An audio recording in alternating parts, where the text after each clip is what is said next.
Bonjour tout le monde, voici comment tenir le drapeau. Le drapeau est un excellent mouvement de gainage et développe principalement épaules et obliques. Commencez par vous trouver un support vertical.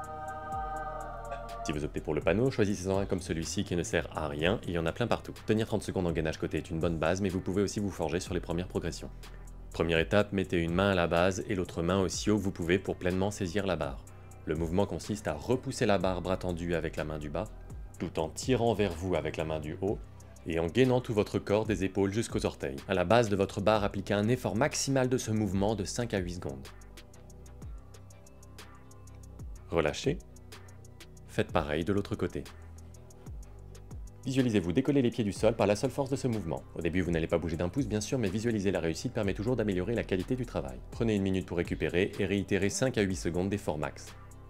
Répétez et stoppez quand vous sentez que vous perdez de la force. La deuxième étape est la même, jambes écartées pour vous habituer au bon placement du buste et à plus impliquer vos obliques. Contractez-les à fond.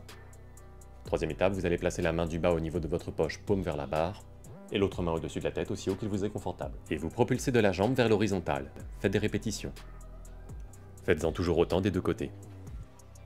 À chaque répétition, quand vous arrivez à l'horizontale, contractez vos mains, épaules obliques, comme si vous cherchiez à vous figer une brève seconde dans cette position.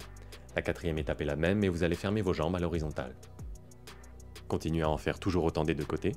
Ainsi, vous commencez à brièvement contracter votre corps dans la position finale. Cinquième et dernière étape, le négatif. Arrivé en haut, vous contractez tout et vous ralentissez la descente. Au début, vous allez retomber assez vite, mais à force de pratique, cela va ralentir, jusqu'à ne plus redescendre.